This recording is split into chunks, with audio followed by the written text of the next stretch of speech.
All right, folks, in this one, we're going to try and attain the unattainable, and that is a 12 valve that does not leak.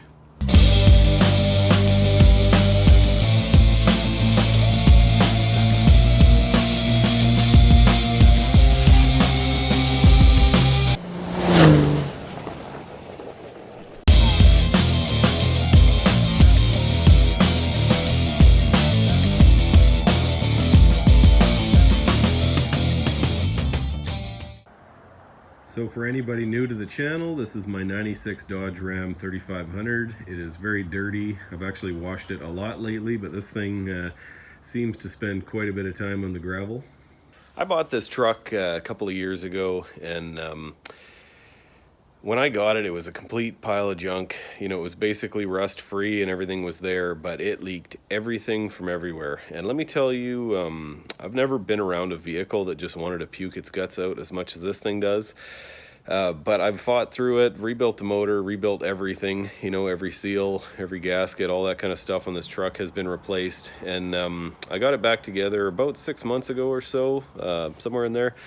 But it basically was just parked, and it wasn't leaking when it was parked, but when you run it, there was a couple of nagging things. I've finally gotten those figured out. So I had some stuff coming out near the vacuum pump. I got that all tightened up.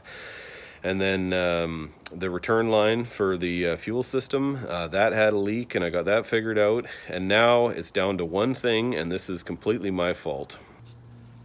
Okay, so we're under the truck. Right up there, where you can see it says Edelbrock, right there. This is attached to the tappet cover on my truck. And unfortunately, I pointed it down and it's supposed to be pointed up. So this is a breather, and as you can see, there's a drip of oil right there, kind of waiting to fall out. This, having to flip that the other way around is going to be a huge job. Now, I could probably wrap a rag around it or rig up some kind of catch can, but I just kind of want to get through it and just get this thing not leaking. All right, well, believe me when I tell you, it would be easy to just wrap a rag around this or put some catch can in or something, but you could probably argue that the thing that actually made me pull this truck right down to a bare frame and want to redo it was just being so sick of all the leaks. And basically everything's sealed up now, and I pretty much, if I just dig in and get this done, I mean, probably in a day or two, I can have it all back together. But this is a pretty major project. So let's just jump in and I'll show you what all needs to come apart.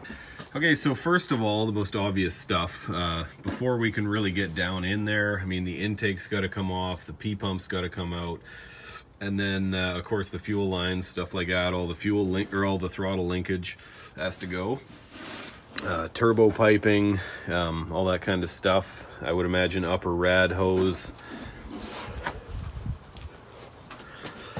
Also, I have to pull the timing cover off, and in order to do that, I'm going to have to pull the fan, upper rad hose, probably the harmonic balancer is going to come off, the belt, of course, will come off, rad shroud, I guess. And then once I get that stuff off, I'm going to have to wrestle that industrial injection tappet cover off, which I RTV'd on very well. And then I could flip two bolts around, put her all back together, and hopefully, fingers crossed, it will be a leak-free 12 valve. So anyways, it's a huge project. I would say this is almost comparable to doing a timing belt on a vehicle or something like that. Like, there's a lot of stuff that needs to come apart. But, you know, I want to get this thing on a dyno soon. You know, I don't want it leaking oil all over the place. I would really like to just have this as a proper sort of start to a non-leaking vehicle, and then from there I can continue to fine-tune all these details. So anyways, let's jump in, get her done. So first things first, I'm going to pull the battery cables off both batteries, and then pop that belt off of there. Okay, well, things are coming along quite well. Got the driver's side battery pulled out, fuel lines are off, and the P-pump and the injectors are all taped up. Got the twin ram taken off, and some stuff stuffed in all the areas where I don't want any dirt. Upper rad hose has been removed. Okay, so next up I will pull the fan and the fan shroud. I gotta pull the harmonic balancer off, and then I gotta pin the pump, and then I do the linkage and stuff, but it's actually getting pretty close to pulling the pump right off, so things are coming along pretty good. Okay, well, it is coming along very nice. Got the fan shroud, harmonic balancer, all that stuff off, and timing cover is obviously off. So I still got a bit of stuff over here to deal with. Oil feed line for the P-pump, the diesel return line, linkage, stuff like that. I've got the pump pinned, and what that means is this is set at top dead center. I'll see if I can show you, but there's a couple of zeros that kind of line up there. There's also another way that you can get it at top dead center, but anyways, so now the pump, there's a little pin in there that you flip around and it holds it in time for when you have to remove this gear. So now I'm going to use the barring tool to lock the engine. I will pull off this nut right here and then pop the gear off. And then I can start getting real serious about pulling the pump right off of the truck, and I'll have access to that tappet cover, and you know, we're getting there. Okay, now here we go. This is the cover here. You can see I wasn't shy with the RTV. Things are a little messy. This is a very nice looking piece, but in all honesty, you don't really see it when the P-pump's on here. This thing's buried in there pretty good. The reason that I'm pulling this off, I just rebuilt this motor, finally gone through and got all the leaks and stuff dealt with, and noticed that it was leaking out of this breather. And that is because I am a complete bonehead and pointed it down instead of up. As you can see right here, it's kind of a groove there where this is supposed to live in. Obviously there'd be oil coming down through here from the head and stuff, so it's just leaking right out of there.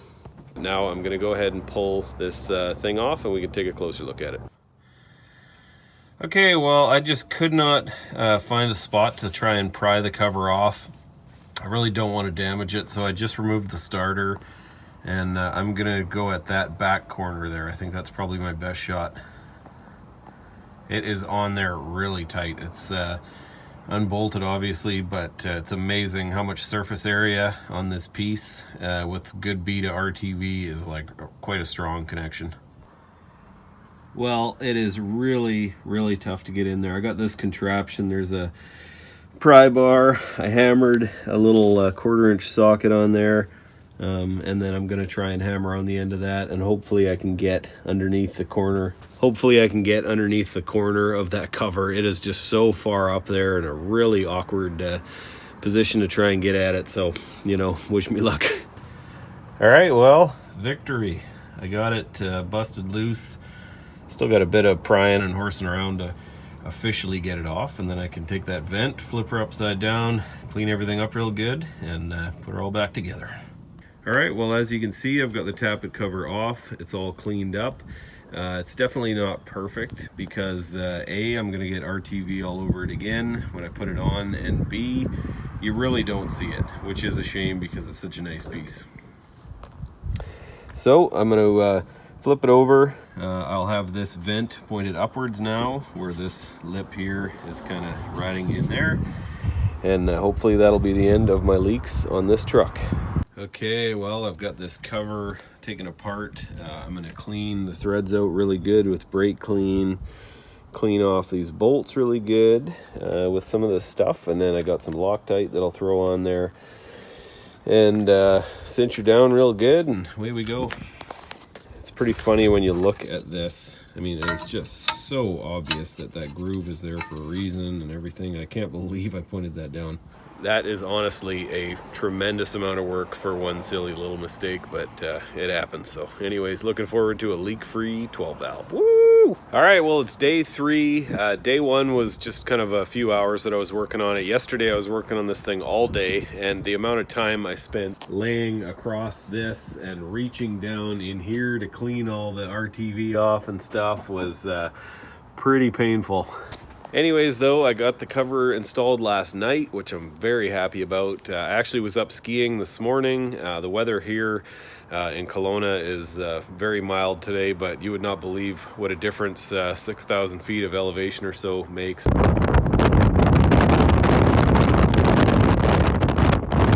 But anyways, I'm gonna just keep plugging away at her and get a few things bolted up. I don't know that I'll get it all done today, but hopefully I'll get close. All right, let's go. Okay, well, everything's coming along nicely. Got the P-pump in. I have got oil feed line back on that. I've got the boost reference line hooked up.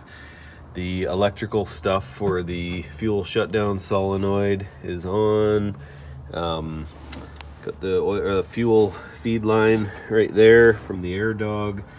I could probably just go ahead and do linkage now, hook up the TPS, and I can start putting the intake on and stuff. It's actually coming along pretty well. It helps that I've had all this stuff apart about 1,000,000 times, but anyways, yeah, I mean, might be starting this thing up tonight. We'll see. It's starting to get a little bit dark, but anyways, just gonna keep plugging along. All right, well, it's well after dark. I've been out here picking away at it. Got the timing cover on and torqued. Put a new front crank seal in. Starter is in. P-pump's pretty much done, ready to put the lines on. Yeah, it's coming along very well. So I would think tomorrow I'll go ahead and throw the intake and the lines and everything like that, and try and crank her over, and hopefully she starts up. With the fan, rad hose, stuff like that. Getting down there though. Well, it is another beautiful day. Sun is out, feels like spring. I am just loving this weather. Time to get this thing buttoned up. I should be able to get it all done today, and be nice to take it for a drive and confirm that the leaks are gone. So right now I'm gonna go ahead and put the harmonic balancer on the crankshaft down there. I'll get that all torqued down, and then I can pull the barring tool out for safety's sake. I gotta get the tach sensor there put in place, and it's got to have a certain gap. I think it's 50 thou, but I'll have to check. And then man, it's coming right down there. I gotta hook up the linkage over here, the throttle linkage, onto the P-pump, put the lines from the pump to the injector, get the intake on, and man, this thing's getting really close. Okay, well, I am so close to being done. This has been such a big project, very time consuming. I'm pretty much down to the rather mind-numbing, I think it's a 32-step process of torquing down the Banks twin ram, and then I think I pretty much just got to throw the batteries in and fire it up. So man, it's pretty exciting. Oh yeah, I've also got to put this engine oil dipstick, bolt it back into here, but yeah. Oh yeah, and then the vanity cover. A couple more things, a couple odds and ends. Okay, it is done. Twin rams all torqued down in the huge sequence that they recommend. Fuel lines are in. Got the dipstick thing mounted, and batteries are in, and yeah. Man, wow, that was a big project. Now time to fire it up. Hopefully everything runs. The injector lines don't have anything in them, so it might take a minute to turn over, but fingers crossed, this thing should fire right up.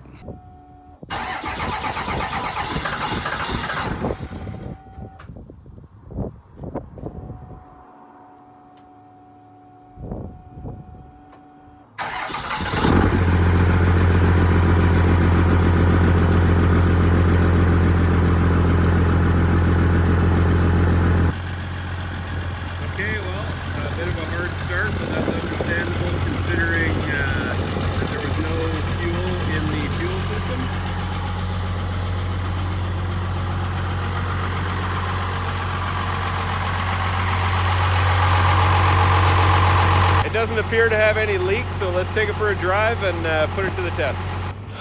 All right, folks, well, let me tell you, that was a long journey.